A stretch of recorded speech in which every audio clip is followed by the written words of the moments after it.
وہ کسی جعلی عامل یا جادوگر کے پاس گئے۔ اس نے کہا اسے فلاں مزار پر لے جاؤ، وہاں جھاڑو دیا کرو، یہ ٹھیک ہو جائے گا۔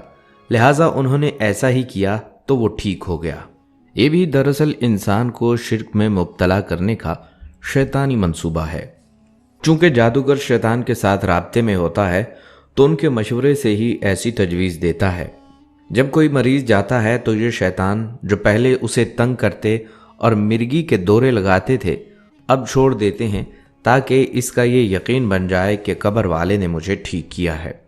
دوستو، جنات کی ایک قسم نس نس ہے۔ یہ نس نس جنات کا ایک ایسا گروہ ہے جو شیاطین، جنات اور انسان کے جنسی ملاپ سے پیدا ہوتے ہیں۔ جب سالت نامی جنات ایک خوبصورت عورت کی شکل میں ظاہر ہو کر کسی انسان سے جنسی تعلق قائم کرتے ہیں تو ان سے پیدا ہونے والے بچے کو نس نس کہا جاتا ہے۔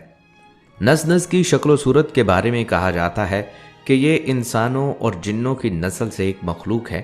یہ زیادہ تر انسانوں کی طرح نظر آتے ہیں جو ایک پاؤں سے کود کود کر چلتے ہیں۔ ان کی ایک آنکھ، ایک کان، ایک ہاتھ اور ایک پیر ہوتا ہے، جیسے کسی انسان کو درمیان سے چیر کر دو ٹکڑے کر دیا گیا ہو۔ ایک پاؤں ہونے کے باوجود یہ جن بہت تیز پھدکتا اور بہت تیز چلتا ہے۔ یہ مخلوق زیادہ تر پانی میں رہتی ہے۔ بعض اوقات باہر نکل کر انسانوں سے بھی بات کرتے ہیں۔ اگر یہ کسی انسان پر قابو پا لیں تو یہ مار بھی ڈالتے ہیں۔ دوستو، اسی طرح جنات کی ایک قسم جنان ہے۔ یہ جنان جنوں کا ایک گروہ ہے جو زہریلی آنکھ کے شعلے سے پیدا کیا گیا ہے۔ اس میں کچھ مسلمان ہوتے ہیں اور کچھ غیر مسلم۔ جب اللہ تعالیٰ نے فرشتوں کو زمین پر شیاطین جنات کا مقابلہ کرنے کے لیے بھیجا تو جنان کی جماعت نے فرشتوں کے ساتھ مل کر دیگر سرکش جنوں کے خلاف ایک بڑی جنگ لڑی تھی۔ اس جماعت کے غیر مسلم جنات ابلیس کی فوج میں شامل ہیں اور اس کے حکم پر تمام اعمال بد انجام دیتے ہیں۔ دوستو، جنات کی ایک قسم حاطف ہے۔ حاطف جنات کا وہ گروہ ہے جس کا ظاہری وجود نہیں ہوتا، لیکن ان کی خاص بات یہ ہوتی ہے کہ یہ مختلف قسم کی آواز نکالنے میں ماہر ہوتے ہیں۔ یہ ایسی آوازیں نکالتے ہیں جو آپ کی جانی پہچانی بھی ہو سکتی ہیں، جیسا کہ آپ کے رشتہ داروں یا دوستوں کی آواز۔ یہ جنات مختلف جانوروں کی آوازیں بھی نکال سکتے ہیں۔ یہ انسانوں کو ڈرانے کے لیے مختلف خوفناک آوازیں بھی نکالتے ہیں، جیسا کہ بار بار ہنسنے کی آواز یا بار بار اونچا رونے کی آوازیں۔ یہ جنات انسانوں کو ڈرانے کی خاطر بہت اونچا اونچا چلا کر لوگوں کو ان کے نام سے پکارتے ہیں۔ جنات کا یہ گروہ اکثر کھلی اور ویران جگہوں پر پایا جاتا ہے۔ دوستو، جنات کی ایک قسم سالت ہے۔ یہ سالت جنات کی ایک ایسی قسم ہے جو فیمیل یعنی عورت جنوں پر مشتمل ہے۔ یہ جنات کا ایسا گروہ ہے جو بہت زیادہ باصلاحیت ہوتے ہیں، کیونکہ یہ اپنی شکل کو بہت جلدی اور آسانی سے تبدیل کر سکتے ہیں۔ یہ ہر شکل اختیار کر لیتے ہیں اور خاص طور پر خوبصورت عورتوں کی شکل اختیار کر سکتے ہیں۔ ان کی خاص بات یہ ہے کہ یہ انسان کو بآسانی گمراہ کر سکتے ہیں۔ یہ اتنے خطرناک ہوتے ہیں کہ انسانوں کو نقصان پہنچانے کے لیے انہیں مار بھی دیتے ہیں۔ اس گروہ کے جنات خوبصورت عورتوں میں آ کر انسانوں سے جسمانی تعلقات قائم کرتے ہیں اور ان سے بچے بھی پیدا کرتے ہیں۔ بعض اوقات یہ جنات عورت کی شکل میں آ کر سوئے ہوئے انسان کے ساتھ جنسی تعلق بھی قائم کر لیتے ہیں۔ تاریخ میں ایسے واقعات بھی ملتے ہیں جب سالت نامی ایک جن نے کسی انسان کے عشق میں مبتلا ہو کر اس سے شادی کر لی۔ دوستو، یہاں یہ بات بھی واضح رہے کہ جنات ایک ایسی مخلوق ہے جو انسانوں سے پہلے اس دنیا میں موجود تھی، اور یہ مخلوق آج بھی ہمارے آس پاس رہتی ہے، لیکن انسانی آنکھیں جنات کو دیکھ نہیں پاتی۔ دین اسلام سمیت دنیا کے تمام مذاہب جنات کی تخلیق اور ان کے وجود کو تسلیم کرتے ہیں۔ تمام آسمانی کتابوں میں بھی جنات کا ذکر جا بجا ملتا ہے۔ جس طرح ہم انسانوں کے مختلف اعتبار سے مختلف اقسام ہیں، اسی طرح معاملہ جنات کا بھی ہے۔ مثلاً ہم انسانوں میں مختلف قومیں، قبیلے اور خاندان ہوتے ہیں، ایسے ہی جنات میں بھی ہوتے ہیں۔ جیسے ہم انسانوں میں مختلف زبانیں بولی جاتی ہیں، ایسے ہی جنات میں مختلف زبانیں بولتے ہیں۔ جیسے ہم انسانوں میں مختلف نظریات کے حامل انسان ہوتے ہیں، ایسے ہی جنات میں مختلف نظریات کے حامل مسلمان، کافر، عیسائی، یہودی، ہندو، دیوبندی اور بریلوی وغیرہ نظریات کے جنات ہوتے ہیں۔ معزز دوستو، علامہ بدر الدین عینی بخاری شریف کی شہرائے آفاق شرح عمدۃ القاری کے جنات کے حوالے سے بیان کرتے ہیں کہ مارد جنات کا ایک ایسا گروہ ہے جو بہت زیادہ سرکش اور مغرور ہوتا ہے۔ امام مسلم، امام نسائی اور امام خزیمہ کی بیان کردہ ایک حدیث کے مطابق اس جنی گروہ کے ایک جن نے آپ صلی اللہ علیہ وآلہ وسلم پر دوران نماز حملہ کرنا چاہا، لیکن آپ صلی اللہ علیہ وآلہ وسلم نے اس سرکش جن کو مسجد کے ستون کے ساتھ باندھ دیا۔ مارد جنات کا یہ گروہ اللہ تعالیٰ کا بہت زیادہ نافرمان اور گنہگار ہے۔ مارد نامی جنات کے اس گروہ میں بہت ہی کم جن مسلمان ہیں، جبکہ زیادہ تر غیر مسلم۔ مارد نامی یہ جنات انتہائی طویل العمر ہوتے ہیں۔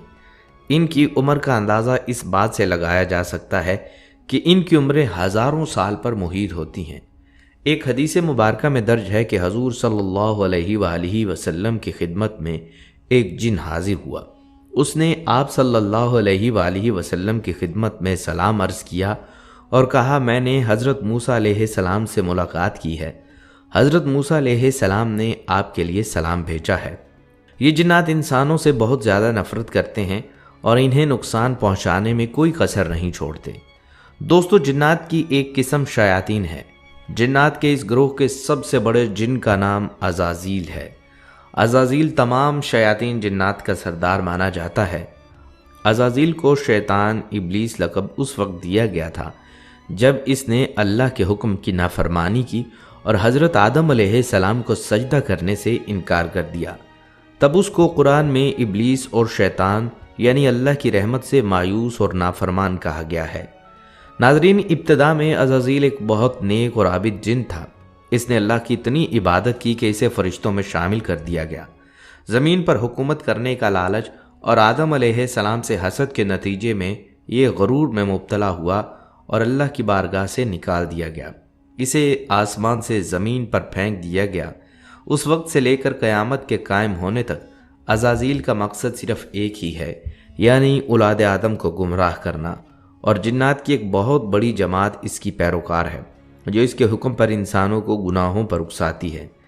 لہٰذا میرے معزز بہنوں، دوستوں، بزرگوں، بخاری شریف میں ہے کہ ہمارے نبی صلی اللہ علیہ وآلہ وسلم نے ہمیں جنات کے شر سے بچنے کے لیے آیت الکرسی اور حفاظت کی دعائیں پڑھنے کی تلقین کی ہے۔ لہٰذا اگر آپ چاہتے ہیں کہ آپ رات کو سوئیں تو ایک فرشتہ صبح تک آپ کے سرہانے کھڑا رہے، تو اس کا طریقہ یہ ہے کہ آپ آیت الکرسی پڑھ لیں۔ جو ہی آپ آیت الکرسی پڑھیں گے تو ایک فرشتہ آ کر کھڑا ہو جائے گا اور صبح تک آپ کی حفاظت کرتا رہے گا۔ یہ بات حقیقت ہے کہ آیت الکرسی جنات کے لیے موت ہے۔ آئیں اب مل کر دعا کرتے ہیں کہ اللہ پاک ہمیں اور ہماری نسلوں کو جادو، جنات اور شیطانی اثرات سے محفوظ رکھنا۔ آمین یا رب العالمین۔ پیارے دوستو، ہم امید کرتے ہیں کہ آپ کو یہ معلوماتی اور ایمان افروز ویڈیو بہت پسند آئی ہوگی۔ اگر آپ کے لیے یہ ویڈیو فائدہ مند ثابت ہوئی ہے تو آپ اس ویڈیو کو لازمی شیئر کیجئے گا۔ ہماری ہمیشہ کوشش یہی رہتی ہے کہ ہم اسلامی تعلیمات آپ تک پہنچاتے رہیں، جس سے آپ کی معلومات میں اضافہ ہو۔ یاد رکھیں، اصل حفاظت، اصل سکون اللہ کے ذکر، نماز کی پابندی اور قرآن مجید کی تلاوت میں ہے، جو انسان کو ہر قسم کے خوف، ظاہری اور پوشیدہ وسوسوں سے محفوظ رکھتی ہے۔ اگلی ویڈیو تک کے لیے اجازت دیجیے۔ اللہ حافظ۔